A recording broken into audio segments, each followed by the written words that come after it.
네, 안녕하세요. 이번에 2025년 학예 논문 세미나 테스트 타임 어댑테이션을 주제로 발표를 시작하겠습니다. 발표 목차는 다음과 같습니다. 우선 테스트 타임 어댑테이션에 대한 백그라운드와 그리고 논문 두 개를 소개하겠습니다. 네, 우선 간단한 배경에 대해서 말씀드리겠습니다.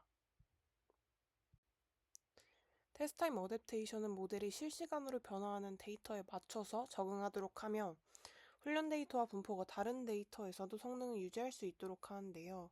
아래 그림을 보시면 일반적인 DA 같은 경우에는 어댑테이션 시 소스와 타겟 데이터가 모두 필요하지만 TTA 같은 경우에는 타겟만으로도 어댑테이션을 할 수 있다는 장점이 있습니다. 이러한 장점은 실시간으로 데이터를 처리해야 되는 산업 현장에서 중요한 역할을 합니다. 우선 새로운 도메인으로의 적응을 목적으로 하는 방법으로 다들 아시는 다양한 접근 방식들이 있습니다. 우선 파인튜닝입니다. 기존에 사전 학습된 모델을 활용해서 타겟 데이터에 라벨을 붙여 훈련을 합니다. 하지만 이 방법은 테스트 데이터에 직접적으로 영향을 주지 못하고 일반화의 한계가 존재합니다. 다음은 도메인 어댑테이션입니다. 이 방법은 소스와 타겟 데이터 간의 분포 차이를 줄이기 위한 추가적인 학습 방법을 포함하지만 실시간 적용은 어렵습니다. 세 번째는 테스트 타임 트레이닝입니다. 테스트 데이터에서 직접적으로 로스를 기반으로 모델을 업데이트할 수 있는 방법입니다. 특히 도메인 갭이 클 때 유용하고 실시간적으로 성능을 개선할 수 있다는 장점이 있습니다. 마지막으로 테스트 타임 어댑테이션입니다. 소스 데이터를 전혀 사용하지 않고 타겟 데이터만을 활용을 합니다. 이 방법은 개인정보 보호 등의 이유로 소스 데이터를 사용할 수 없을 때 매우 효과적입니다. 오른쪽 위에 표를 보시면 각 방법들의 차이를 한눈에 확인을 할 수 있습니다. 테스트 타임 트레이닝과 어댑테이션은 특히 테스트 로스가 있다는 점에서 주목할 만합니다. 네, 그러면 이제 테스트 타임 어댑테이션을 크게 세 가지 방법으로 나눌 수 있는데요. 테스트 타임 도메인 어댑테이션, 테스트 타임 배치 어댑테이션, 그리고 온라인 테스트 타임 어댑테이션으로 나눌 수 있습니다. 각 방식의 특징과 장단점을 간략하게 말씀드리겠습니다. 우선 TTDA 같은 경우에는 전체 데이터를 여러 번 재사용하며 반복 학습을 통해서 가장 높은 성능을 달성할 수 있는 방식입니다. 하지만 이 과정에서 시간이 많이 소요가 되고 메모리 사용량이 높은 점이 단점으로 꼽을 수 있습니다. 다음으로 TTBA는 배치 단위로 데이터를 처리하는 방식입니다. 앞서 말씀드린 TTDA보다는 빠르지만 여전히 배치 크기에 따라서 저장 용량과 처리 시간이 영향을 받을 수 있습니다. 마지막으로 OTTA는 실시간적으로 샘플 단위로 처리를 하는 방식입니다. 이 방식은 특히 빠른 속도가 장점이고 각 샘플에 대해서 개별적으로 모델을 업데이트를 하기 때문에 특정 시점에서 성능을 점진적으로 향상시킬 수 있습니다. 이 세 가지 방식은 각각의 데이터 사용 방식과 모델 업데이트 빈도, 그리고 학습 효율성 측면에서 차이가 있습니다. 따라서 TTA를 선택할 때 작업의 우선순위와 리소스 제약 조건을 고려해야 합니다. 결론적으로 TTA는 상황과 요구에 맞는 방식과 전략을 선택해서 활용해야 되는, 적용해야 되는 유연한 학습 방법론입니다. 네, 이런 관점에서 우선 첫 번째 논문에 대해 소개를 해드리겠습니다. 이 논문은 CBPR에서 2024년에 발표가 되었고 2025년 7월 13일 기준 5회 인용이 되었습니다. 이 논문의 메인 컨트리뷰션은 크게 세 가지입니다. 첫 번째는 블럭 셀렉션, 두 번째는 안정적인 수도 라벨 생성을 위한 페어드 뷰 수도 라벨링, 그리고 마지막으로 장기적인 안정적인 어댑테이션을 위한 컨시스턴시입니다. 우선 이 논문에서 가져가는 모티베이션은 앞서 말씀드렸던 바와 동일합니다. 간단하게 소스에서는 좋은 성능을 보이지만 배포 이후에 타겟에서 성능이 급락하고 결국에는 도메인 쉬프트 문제가 발생하는 상황에서 이 테스트 타임 어댑테이션을 활용하게 됩니다. 그렇다면 이 논문에서는 기존 방법들의 한계를 말하면서 모티베이션을 설명합니다. 대표적으로 많이들 아시는 텐트, CODTA 그리고 RMT 방식의 한계를 이야기합니다. 따라서 기존 방법론들의 한계를 한꺼번에 정리를 하자면 크게 세 가지입니다. 기존엔 수도 라벨의 퀄리티를 보장을 할 수 없고 또 스트롱한 어그멘테이션이 오히려 독이 되는 경우를 말하며 전체 파라미터 업데이트의 위험성을 이 논문에서 강조를 하고 있습니다. 다시 좀 구체적으로 말씀을 드리자면 우선 첫 번째로 라벨이 잘못되면 그 라벨로 학습되는 경우에 결과가 또 틀릴 경우가 발생을 할 수 있습니다. 이를 통해서 에러 어큐뮬레이션이 발생을 하며 결과적으로 모델이 붕괴될 수 있는 위험에 처할 수 있습니다. 그리고 두 번째 같은 경우에는 강한 증강, 예를 들어서 컬러 지터 또는 패드 크롭 등과 같은 방식을 사용을 하게 되면 오히려 독이 되는 경우, 즉 추가적인 도메인 갭을 유발을 할 수 있다는 경우를 말하고 있습니다. 그리고 마지막으로 세 번째 같은 경우에는 전체 네트워크를 업데이트를 하게 되면 도메인 인베리언트한 피처 익스트랙션까지 망가진다는 점을 이 논문의 기존 방법론들의 한계로 말을 하고 있습니다.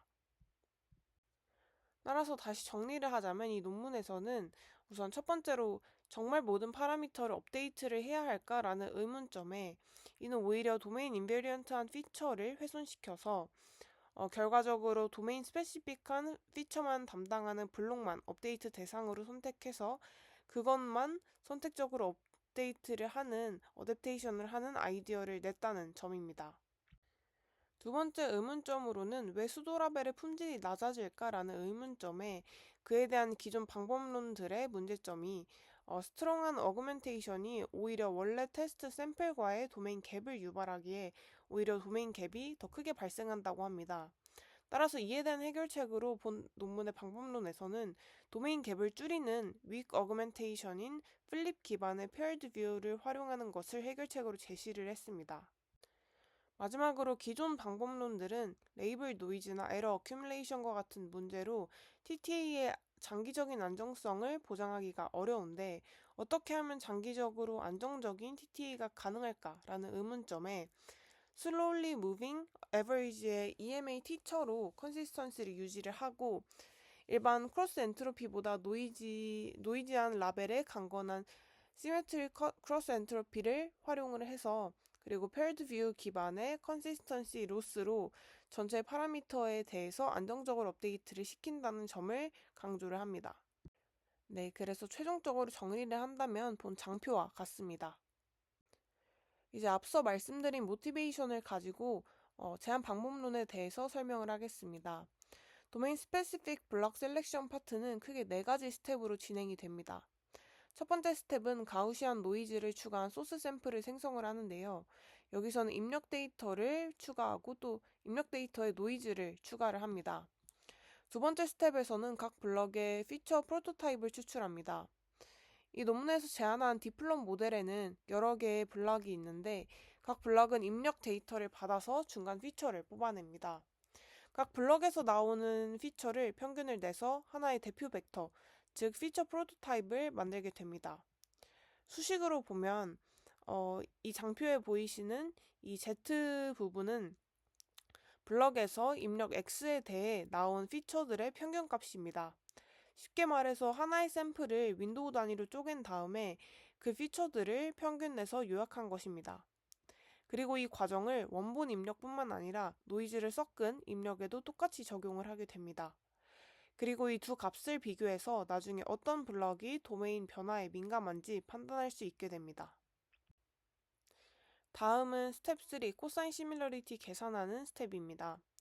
앞에서 구한 원본 피처와 그리고 노이즈를 추가한 피처를 비교를 해서 얼마나 비슷한지를 코사인 시밀러리티로 계산을 합니다. 수식적으로 보면 다음 장표와 같습니다. 그리고 마지막으로 스텝 4에서는 탑 K 블럭 선택입니다. 전체 블럭 중에서 방금 계산한 시밀러리티가 높은 블럭 상위 K개만 선택을 하게 됩니다. 이 블럭들이 도메인 변화에 민감하다고 판단이 되기 때문인데요. 이후 TTA에서는 선택 블럭만 업데이트를 해서 안정성과 효율성을 같이 가져가게 됩니다. 네, 다음으로 이제 실제 어댑테이션을 하는 과정에서의 스텝들을 말씀을 드리겠습니다. 우선 첫 번째로는 paired view 인풋을 생성을 합니다. 먼저 입력 샘플을 그대로 넣는 것이 아니라 입력의 반전된 버전도 함께 만들어서 모델에 넣습니다. 여기서 반전은 플립을 의미합니다. 예를 들어서 이제 이미지를 좌우로 뒤집는 것입니다. 이렇게 하는 이유는 기존에 많이 쓰던 그런 강한 증강은 오히려 도메인 갭을 키우는 문제가 있었기 때문인데요. 플립은 원래 의미를 유지를 하면서도 시야 정도만 바꾸는 정도이기 때문에 라벨을 더 안정적으로 생성을 할 수 있다고 주장을 합니다. 그리고 다음 스텝은 이제 EMA 티처로부터 수도 라벨을 생성을 하는 단계인데요.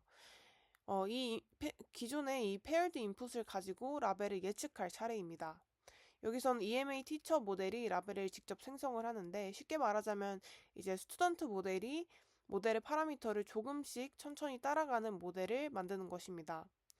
보이시는 수식과 같이 매 스텝마다 티처는 스튜던트의 가중치를 살짝 반영을 하면서도 업데이트가 되는 구조입니다. 여기서 알파 값은 거의 1에 가까운 0.999로 설정을 했습니다. 이렇게 많은 티처는 스튜던트보다 더 안정적이고 신뢰할 수 있는 예측을 하게 됩니다. 따라서 실제 라벨은 원본 입력에 대한 예측과 플립된 입력에 대한 예측을 평균 내서 하나의 수도 라벨을 만드는 것입니다.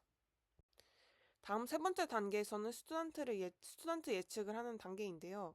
앞서 만든 수도 라벨은 티처 모델이 만든 예측이었고 이번에는 현재 스튜던트 모델이 자체적으로 예측을 수행합니다. 이 예측에서는 다음 단계에서 이제 컨시스턴시 로스를 계산할 때 활용이 됩니다. 네 번째 스텝은 페어드 뷰 컨시스턴시 로스를 계산을 하는 단계인데요. 플립된 두 입력의 예측값이 얼마나 일관성 있게 나왔는지 측정을 하게 됩니다. 이때 사용되는 손실함수는 시메트릭 크로스 엔트로피입니다. 일반적인 크로스 엔트로피는 라벨 기준으로 예측만 비교를 하게 되는데 이 시메트릭 크로스 엔트로피는 프리딕션 쌍, 그러니까 예측상 모두의 분포 차이를 함께 고려를 합니다. 그래서 노이즈가 있을 때도 더 안정적으로 학습이 될 수 있도록 도와주는 구조입니다. 마지막으로 스텝 5에서는 선택된 이 블럭의 엔트로피 미니마이제이션을 적용을 합니다. 이건 이제 모델의 컨피던스, 즉 예측 확신을 높이기 위한 목적인데요. 예측이 모호하지 않고 더 뚜렷하게 만들도록 하기 위한 것입니다. 하지만 여기서 중요한 건 이제 모든 블럭에 적용하는 것이 아니고 앞서 선택한 탑 K 블럭에 대해서만 적용을 한다는 점입니다. 따라서 덜 민감한 블럭까지 업데이트를 하면 오히려 성능이 불안정해질 수 있습니다. 네, 그래서 이제 정리를 하자면 스튜던트 모델이 직접 예측을 하고 그리고 두 가지 버전 예측의 일관성을 학습하며 가장 민감한 블럭에 대해서만 컨피던스를 높여주는 방식으로 이제 효율적이고 안정적인 어댑테이션을 수행하는 구조입니다. 왼쪽 테이블 2를 보시면 다양한 콜옵션 타입, 예를 들면 가우시안 노이즈 또는 디포커스 등의 각각의 상황에서 TTA 성능이 어떻게 달라졌는지 세부적으로 분석을 한 결과입니다. 이것을 통해서 이제 모델이 어떤 유형의 도메인 시프트에 강한지, 즉 로버스트한 블럭을 잘 선택하고 있는지를 확인을 해볼 수 있습니다. 이 논문에서 제안하는 디플롯은 대부분의 컬옵션에서 다른 방법론들보다 더 낮은 에러 레이트를 보이고 있습니다. 오른쪽 테이블인 테이블 3에서는 실험을 더 확장을 해서 사이파 100 콜옵션과 그리고 이미지넷 콜옵션 같은 더 큰 벤치마크 데이터셋과 그리고 레즈넷, 레즈넥스트, 그리고 WRN 등의 다양한 모델까지 포함해서 디플롯이 얼마나 일반화가 가능한지 보여주고 있습니다. 따라서 이 테이블은 각 방법의 평균 에러율을 요약한 표인데요. 보시면 거의 모든 환경에서 디플롯이 가장 낮은 평균 오류율을 보이고 있습니다. 네, 그리고 이제 두 번째 논문에 대해서 소개를 해드리고자 합니다. 네, 이 두 번째 논문은 이제 트리플 AI에서 2025년에 발표가 된 논문입니다. 2025년 7월 13일 기준 3회 인용이 되었고 전반적인 컨트리뷰션은 크게 세 가지로 말씀을 드릴 수 있습니다. Periodicity Aware Adaptation Scheduling, 그리고 Gated Calibration 모듈, 그리고 마지막으로 모델, 데이터셋, 그리고 사전 정규화 방법에 관계없이 높은 성능 향상을 이루었다는 점을 이 논문에서 메인 컨트리뷰션으로 가져가고 있습니다. 네, 기본적인 TTA에 대한 설명인데요. 이 부분은 이제 앞에서 계속 언급을 했기 때문에 넘어가겠습니다. 네, 결론적으로 해당 논문은 기존 TTA를 시계열 예측에 확장 적용해서 사전 학습된 시계열 예측 모델이 새로 유입되는 테스트 데이터를 보다 더 효과적으로 다룰 수 있도록 하는 것을 목표로 하고 있습니다. 즉 시계열 예측에 맞는 접근법이 필요하고 그리고 이에 맞게 발전을 시켜야 된다는 점입니다. 먼저 기존에 이제 도전 과제로 말씀을 드릴 수 있는 점은 기존에는 엔트로피 베이스드 TTA가 많았는데 이는 시계열 예측에 적합하지 않다는 점을 논문에서 짚고 있습니다. 기존의 이미지에서 사용한 TTA는 근본적으로 이제 그라운드 트루스 라벨이 없다는 가정하에 작동을 해서 기존 TTA 모델들은 예측 클래스 분포의 엔트로피를 기반으로 목적 함수를 구성을 했습니다. 그런데 시계열 예측에서는 이는 리그레이션 태스크이기 때문에 엔트로피 기반의 로스가 사용이 불가능합니다. 이에 파생되는 기회 요인으로 이제 시계열 예측에서의 그라운드 트루스는 접근이 가능하고 그리고 시계열 예측은 엔트로피 기반의 로스 대신에 MSE와 같은 함수를 목적 함수로 활용할 수 있다는 점을 말을 하고 있습니다. 두 번째 도전 과제로는 그라운드 트루스에 접근이 가능해도 이미 늦은 시점에 접근이 가능하다는 점을 도전 과제로 말을 하고 있습니다.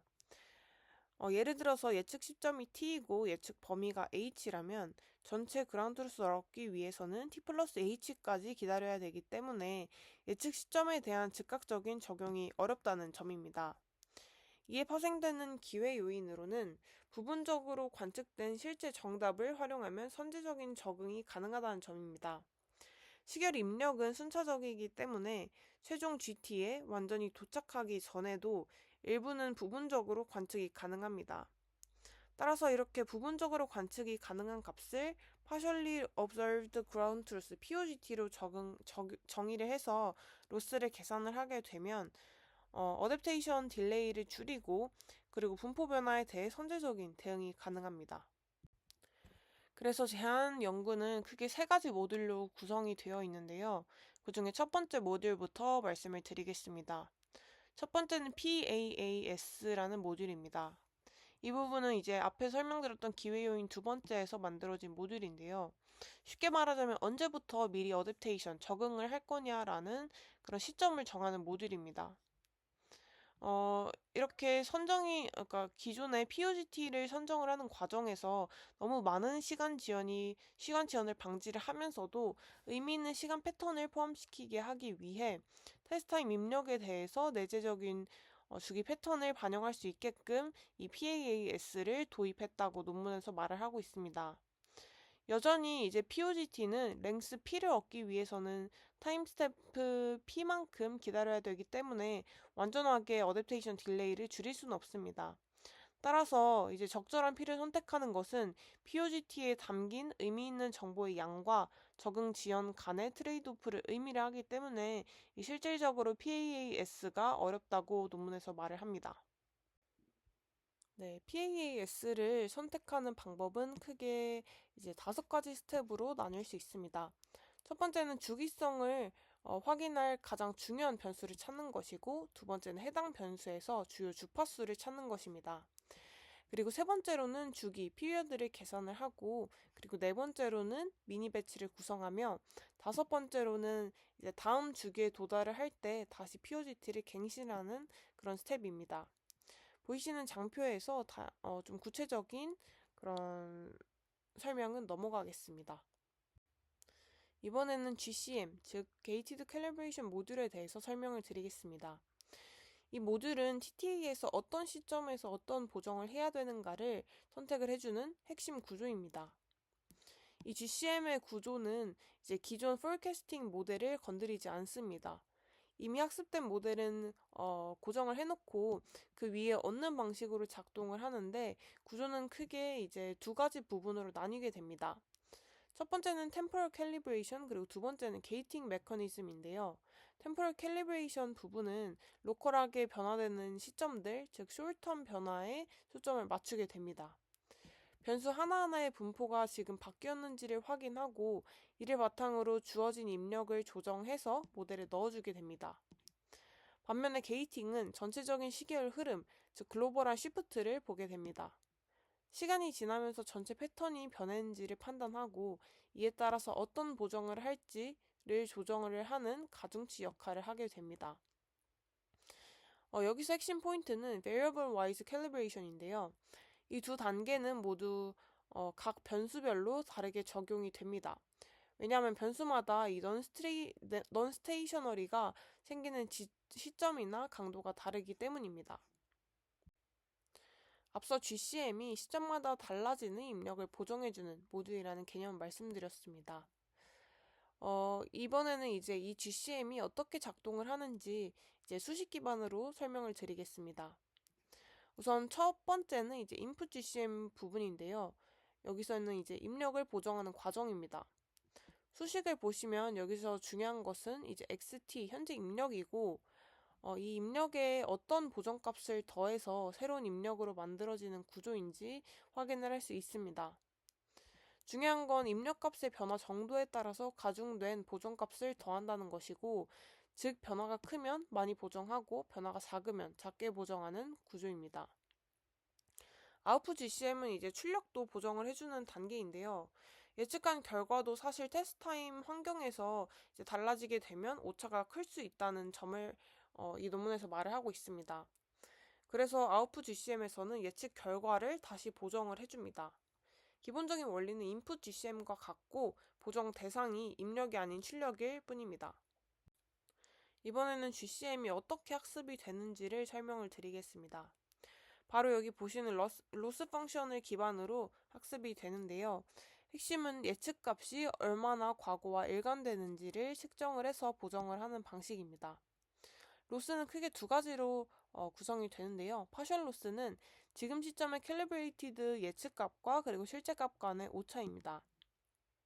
그리고 두 번째로 풀 로스는 지금 시점의 예측이 과거 패턴과도 잘 맞는지 확인을 하는 부분입니다. 자세한 예시는 이 보시는 장표를 참고하시면 좋겠습니다. 네, 여기서 PA를 이제 PA까지 제한을 하고 있는데 PA는 Prediction Adjustment입니다. 여기서 PA가 필요한 이유는 이제 예측기는 테스트 타임 어댑테이션을 통해서 어떠한 시점까지 적응을 마친 상태입니다. 그런데 이 이전에 했던 예측들은 그 당시에는 모델이 충분히 적응하지 않았던 상태였습니다. 따라서 그 과거 예측들은 현재 기준으로 보면 부정확할 가능성이 매우 큽니다. 그래서 우리는 해당 예측들을 새로운 그리고 더 나은 예측으로 다시 대체해주자는 게 바로 이 PA의 핵심 개념입니다. 이제 정리를 하자면 PA는 한 번의 TTA가 끝난 이후에 이전에 예측했던 미래값들 중에서 아직 정답이 확인되지 않은 영역을, 그러니까 현재 적응된 모델로 다시 예측을 해서 보정하는 방식입니다. 이렇게 하게 되면 이제 디스트리뷰션 시프트를 반영하지 못했던 기존 예측의 약점을 보완할 수 있습니다. 네, 앞서 제안된 모델로 본 논문에서의 실험 세팅은 본 장표와 같습니다. 본 장표에서 보이시는 실험의 목적을 간단히 말씀을 드리자면 기존의 예측 모델들이 테스트 시점에서 얼마나 더 정확해졌는가, 특히 예측해야 할 기간이 길어졌을 때도 여전히 효과가 있는가를 중심으로 살펴보았습니다. 우선 첫 번째로는 이제 예측 구간이 길수록 효과가 커진다는 그런 실험적인 결과가 나왔는데요. 먼저 눈에 띄는 것은 이제 예측 호라이즌이 길수록 타파스, 이 논문에서 제안한 타파스가 더 많은 성능 향상을 보인다는 점입니다. 그리고 두 번째로 분석 인사이트로 말씀을 드릴 수 있는 점은 이제 모델 구조와 상관없이 효과가 있다는 점입니다. 즉, 아키텍처 어그노스틱한 특성을 확인을 했다는 점인데, 이제 트랜스포머, 리니어, 그리고 MLP 세 가지 아키텍처 모두에서 거의 모든 모델이 타파스를 적용을 했을 때 성능이 향상이 됩니다. 즉, 타파스는 이제 단순한 개선을 넘어서 시프트 대응 전략으로서 의미가 있는 방법론임을 이 논문에서 주장을 하고 있습니다. 지금 보이시는 이 슬라이드는 타파스가 실제 시결 예측 결과에서 어떻게 예측 품질을 변화시키는지를 직관적으로 보여주는 예시입니다. 사용된 모델은 i트랜스포머이며 프리딕션 랭스는 모두 720입니다. 각 그래프를 보시면 각 그래프에서 검은색 실선은 실제값, 빨간색은 기존 예측 모델의 결과, 그리고 초록색 선은 타파스를 적용한 이후의 예측입니다. 여기서 베이스라인은 학습된 모델만을 가지고 예측한 결과이고, 타파스는 테스트 시점에서 분포 변화를 반영해서 어저스트먼트까지 수행한 결과입니다.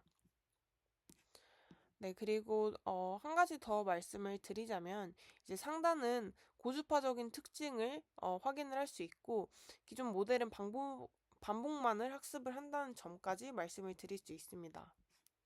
요약하자면 타파스는 단순한 반복 기반의 예측이 아니라 분포가 바뀌는 타이밍을 캐치를 해서 미리 어댑테이션을 한 이후에 예측에 반영을 했다는 점을 이 실험을 통해 확인을 할 수 있었습니다.